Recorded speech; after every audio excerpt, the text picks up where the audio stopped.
Boche Gold and Diamonds. Buy now, pay later. Cheruthuruthy Kozhimamparambu ക്ഷേത്രകലാ സാംസ്കാരിക സമിതിയുടെ അവാർഡുകൾ വിതരണം ചെയ്തു. Guruvayur Devaswom board chairman doctor T K Vijayan ഉദ്ഘാടനം ചെയ്തു. കോഴിമാമ്പറമ്പ് പൊൻചിലമ്പ് പുരസ്കാരം കലാമണ്ഡലം ഗോപാലകൃഷ്ണന് സമ്മാനിച്ചു. പ്രോഗ്രാം കോർഡിനേറ്റർ കൃഷ്ണകുമാർ പൊതുവാൾ അധ്യക്ഷത വഹിച്ചു. 15,001 രൂപയും പുരസ്കാരവും പ്രശസ്തി പത്രവും അടങ്ങിയതാണ് പുരസ്കാരം.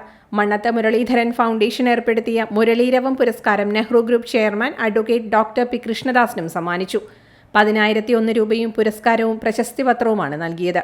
കൂടാതെ ക്ഷേത്രകലാ സാംസ്കാരിക സമിതി ഏർപ്പെടുത്തിയ രവികിരണം പുരസ്കാരം ഡോക്ടർ വാസുദേവൻ വൈദ്യർ, രാഘവീയം പുരസ്കാരം കെ പി കമല, ഗീതാനന്ദം പുരസ്കാരം കലാമണ്ഡലം കാർത്തിക് ശങ്കർ എന്നിവർക്ക് നൽകി.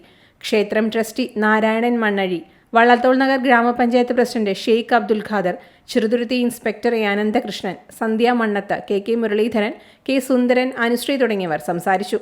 ഓട്ടൻതുള്ളൽ, തിരുവാതിരക്കളി എന്നിവയും ഉണ്ടായി.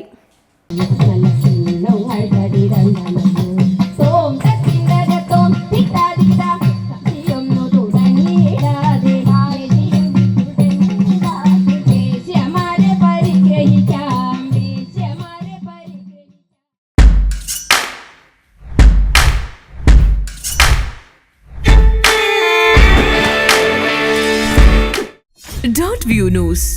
കാഴ്ചകളാണ് ലോകം. കണ്ടു തുടങ്ങുക.